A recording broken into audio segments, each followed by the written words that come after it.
बहुत समय पहले की बात है। राजपुर गांव में सोहन नाम का एक ईमानदार दूध वाला रहा करता था। उसकी एक गाय थी और वह गांव में घर घर जाकर दूध बेचा करता था। उसकी गाय का दूध इतना शुद्ध और गाढ़ा होता कि गांव वाले उसी का इंतजार करते रहते थे।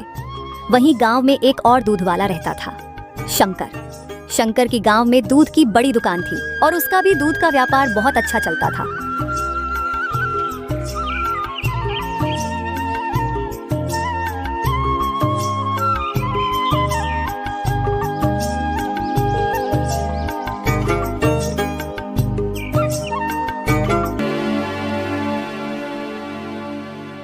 अरे राधा, सुनती हो? जल्दी से बाल्टियां दे दो, सूरज निकल आया है। पूरे गांव में दूध देने जाना है। आज पता नहीं इतनी देर कैसे आंख लग गई। बाल्टियां पहले ही तबेले में रख दी हैं, अब आप बस दूध निकालना शुरू कीजिए।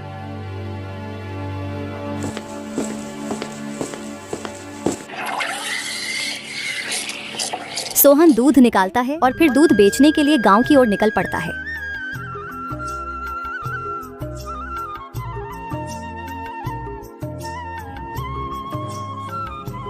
दूध ले लो, शुद्ध और गाढ़ा ताजा ताजा दूध ले लो। इस तरह सोहन पूरे गांव में आवाज लगाते हुए दूध बेचता है।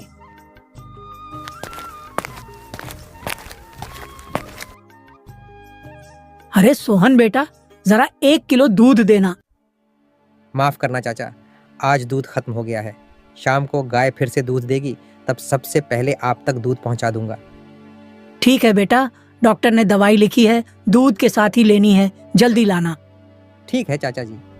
सारा दूध खत्म हो जाने के बाद सोहन घर के लिए निकल पड़ता है। तभी रास्ते में बहुत तेज बारिश शुरू हो जाती है। सोहन अपनी दूध की केन के साथ एक पेड़ के नीचे खड़ा हो जाता है और बारिश के रुकने का इंतजार करता है। थोड़ी देर बाद बारिश बंद हो जाती है और सोहन घर के लिए निकल पड़ता है।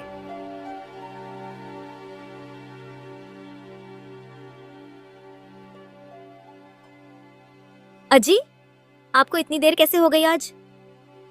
अरे वो रास्ते में बहुत जोर से बारिश शुरू हो गई थी ना, इसलिए देर हो गई। और बारिश इतनी तेज थी कि रुकने का नाम ही नहीं ले रही थी। बारिश रुकने का इंतजार करते करते शाम हो गई। चलिए ठीक है, आप हाथ मुंह धो लीजिए, मैं आपके लिए खाना लगा देती हूँ।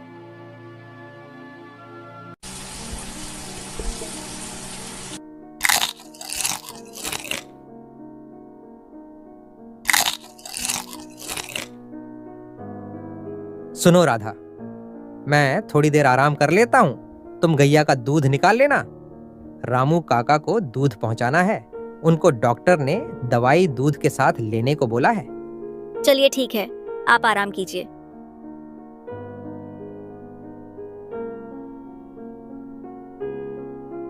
ठीक है राधा, मैं जा रहा हूँ, जल्दी ही आ जाऊंगा। ठीक है, ध्यान से जाना।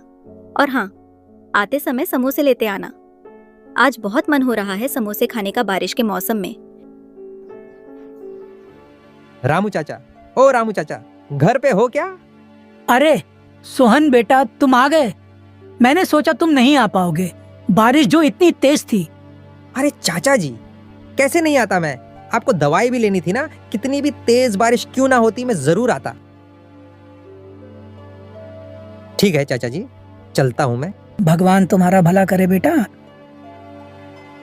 सोहन रामू चाचा के घर से निकला ही था, तभी उसे अपनी पत्नी की बात याद आती है कि उसने समोसे मंगाए थे और समोसे लेने के लिए वह बाजार की तरफ चला जाता है। भैया 4 समोसे पैक कर दो। सोहन समोसे लेकर अपने घर की तरफ जा ही रहा था कि तभी मालती उसके पास आती है और कहती है, क्या बात है सोहन भैया, आजकल तो बहुत पैसे छाप रहे हो। नहीं मालती बहन, भगवान की दया और आप लोगों की मेहरबानी से गुजारा हो रहा है। अच्छा, सुना है सरला का बेटा पिछले कुछ दिनों से बहुत बीमार चल रहा है और डॉक्टर ने कहा है कि मिलावटी दूध की वजह से ये सब हुआ है और गांव में बहुत सारे लोग भी बीमार पड़ रहे हैं। कहीं ये कमाल आपके दूध का तो नहीं? नहीं नहीं मालती बहन, मैं भला ऐसा क्यों करूंगा? जो मालती ने बताया, सोहन उस बारे में सोचते सोचते घर आ जाता है। आ गए आप? बहुत देर कर दी आने में। भाग्यवान, तुम्हारे लिए समोसे लेने चला गया था, इसलिए देरी हो गई। अच्छा, समोसे ले आए? चलिए खाते हैं।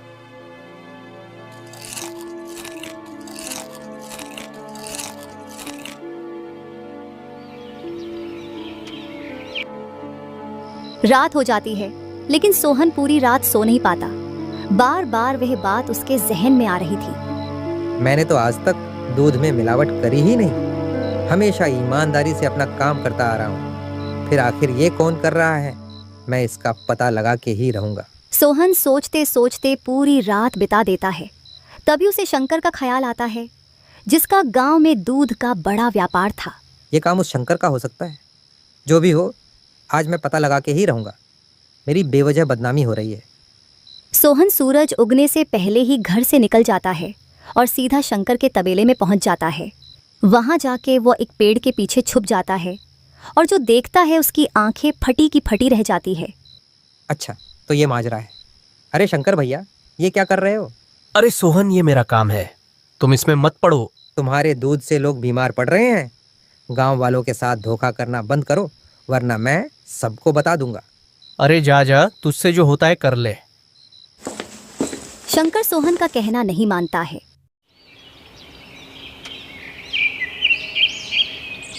सुबह होते ही सोहन पंचायत में जाकर मुखिया व गांव वालों के सामने शंकर की पोल खोल देता है।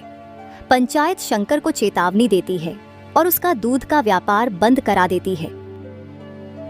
शंकर की असलियत सामने आने से उसका दूध का व्यापार बंद हो जाता है और पूरे गांव में उसकी बदनामी भी होती है। इसलिए वह अपने कुछ बदमाश दोस्तों के साथ मिलकर सोहन से बदला लेने की योजना बनाता है।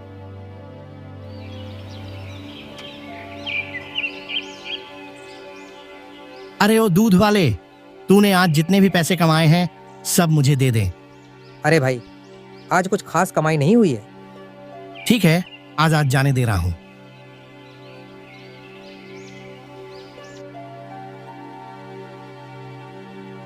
अगले दिन सुबह होते ही सोहन फिर दूध बेचने गांव में जाता है।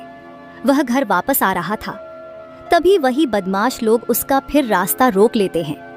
ओ दूध वाले सुन, आज तेरी जितनी भी कमाई हुई है ला सब मुझे दे दे। अरे भाई, क्यों मुझ गरीब को परेशान कर रहे हो? अगर सब कुछ आपको दे दिया तो मेरे बच्चे क्या खाएंगे? मुझसे जुबान लड़ा रहा है? रुक, अभी मजा चखाता हूँ। इतना कहकर वे बदमाश सोहन का सारा सामान जमीन पे बिखेर देते हैं। अजी, आज इतना जल्दी कैसे आ गए आप? आपके कपड़े इतने गंदे क्यों हैं और चोट कैसे लग गई? अरे राधा, कुछ बदमाशों ने मेरा रास्ता रोक लिया था और मुझसे सारे पैसे मांग रहे थे। मैंने मना किया तो उन्होंने सारा सामान बिखेर दिया। बेड़ा गर्क हो उन बदमाशों का। हम गरीबों का पैसा लेकर पता नहीं उन्हें क्या मिल जाएगा। क्यों ना हम इसकी थाने में FIR कराते हैं। सोहन और राधा थाने में जाकर उन बदमाशों की रिपोर्ट दर्ज करवाते हैं और थानेदार उन बदमाशों को गिरफ्तार कर लेता है। कुछ समय बाद शंकर थाने में आता है और थानेदार को बहुत सारे पैसे का लालच देता है, जिससे थानेदार का ईमान डगमगा जाता है और वो उन बदमाशों को छोड़ देता है। उस सोहन के बच्चे को बहुत ज्यादा परेशान करो और उसे घर से बाहर फेंक दो। जेल से बाहर आने के बाद वे बदमाश गांव में जाकर लोगों से सोहन के घर का पता पूछते हैं और गांव वालों से उन्हें पता चलता है कि सोहन भोलू काका के किराए के मकान में रहता है। और फिर वे बदमाश भोलू काका के घर पहुंच जाते हैं। सुन बे मकान मालिक, वह सोहन का बच्चा तेरे मकान में रहता है, उसे शाम तक घर से बाहर फेंक दे। अगर मेरा कहना नहीं माना तो मैं तुम्हें तेरे पूरे परिवार के साथ खत्म कर दूंगा। भोलू काका उन बदमाशों की धमकियों से डर जाते हैं और सोहन के घर जाते हैं। क्या बात है भोलू काका, आज अचानक से कैसे आना हुआ? अरे ओ सोहन, आज शाम तक मकान खाली कर देना। अगर नहीं किया तो मैं खुद आके सब कुछ बाहर फेंक दूंगा। इतना कहकर भोलू काका वहां से चले जाते हैं। इस महीने का किराया भी हमने दिया है, तो भोलू काका मकान खाली करने का क्यों कह रहे थे? आखिर हमने ऐसा क्या किया है? पता नहीं भाग्यवान, ऊपर वाला ही जाने। अरे तुम सब तो जेल में थे ना, फिर बाहर कैसे? भला किसकी इतनी हिम्मत जो मुझे अंदर रख सके? अच्छा, तो भोलू काका ने तुम्हें मकान खाली करने के लिए उकसाया क्या? अरे ओ जग्गा और बल्लू सुनो, ये बहुत चपर चपर कर रहा है। इसके बीवी बच्चे और सारे सामान को बाहर फेंक दो। इतना कहकर वे बदमाश सोहन उसकी बीवी बच्चों और घर के सारे सामान को बाहर फेंक देते हैं और सोहन अपने बीवी बच्चों और थोड़े से सामान के साथ घर से चला जाता है और उसे रास्ते में ही रात हो जाती है और पूरी रात उसे फुटपाथ पर ही सोकर बितानी पड़ती है। हे भगवान, कैसा समय आ गया है, फुटपाथ पे सोना पड़ रहा है। चलो राधा, मैं गौ माता के खाने का कुछ जुगाड़ करता हूँ। इतना कहकर सोहन वहां से जा ही रहा होता है कि तभी वह देखता है सामने से बहुत तेज स्पीड में दौड़ती हुई एक गाड़ी आ रही है और एक बच्चा रोड क्रॉस कर रहा है। सोहन अपनी जान की परवाह किए बिना उस बच्चे को बचाने दौड़ पड़ता है। सोहन को थोड़ी बहुत चोटें तो आती है, लेकिन वह उस बच्चे को बचा लेता है। ये सारा दृश्य उस बच्चे के माता पिता देख रहे थे और वे दौड़कर सोहन के पास आते हैं। भैया, आपका बहुत बहुत शुक्रिया जो आपने मेरे बच्चे की जान बचाई, वरना पता नहीं मेरे बच्चे के साथ क्या हो जाता। इस बात के लिए मैं हमेशा आपकी आभारी रहूंगी। सब ऊपर वाले की कृपा है बहन जी, बस आप आगे से अपने बच्चे का अच्छे से ध्यान रखना। इतना कहकर सोहन वहां से चला जाता है और अपने परिवार के साथ आकर बैठ जाता है और यह सब उस बच्चे के माता पिता दूर खड़े खड़े देख रहे थे। वे सोहन के पास आते हैं और कहते हैं, क्या बात है भाई, तुम ऐसे फुटपाथ पे क्यों बैठे हो? तुम्हारा कोई घर नहीं है क्या? फिर सोहन और उसकी पत्नी अपने साथ जो हुआ उसके बारे में उन दोनों को बताते हैं, जिससे उन दोनों की सोहन और उसके परिवार के प्रति सहानुभूति बढ़ जाती है। आप बिल्कुल फिक्र मत करो मेरे भाई, मैं आपकी मदद करूंगा। फिर सोहन उस आदमी के साथ उस थाने में चला जाता है जहां उसने शिकायत दर्ज करवाई थी। अरे ये तो वही आदमी है जो उस दिन मेरे पास रिपोर्ट लिखवाने आया था, और आज ये डीजीपी सर के साथ कैसे? क्या बात है थानेदार साहब, पहचाना क्या? अरे डीजीपी सर, आपने आने का कष्ट क्यों किया? आप बस एक फोन कर देते तो हम खुद ही आ जाते। अरे आप आना जाना छोड़िए, आप मुझे ये बताइए, इस आदमी ने आपके पास जिन बदमाशों की शिकायत दर्ज कराई थी, वो बदमाश अभी कहाँ है? सर, उनको तो मैंने यह धमकी देकर छोड़ दिया कि वह आगे से ऐसा नहीं करें। क्या छोड़ दिया का क्या मतलब? मुझे लगता है तुमने पक्का रिश्वत ली होगी उनसे। और सुनो, जल्दी से अरेस्ट करके लाओ उनको, तुम्हारी नौकरी तो गई समझो। डीआईजी की बातों से थानेदार और हवलदार डर जाते हैं और उन बदमाशों को तुरंत ही गिरफ्तार करके ले आते हैं। डीआईजी उन बदमाशों से पूछताछ करते हैं और वे सब कुछ सच सच बता देते हैं। अरे साहब, वह शंकर हमसे यह सब करवा रहा था और इस थानेदार ने हमसे रिश्वत भी ली थी।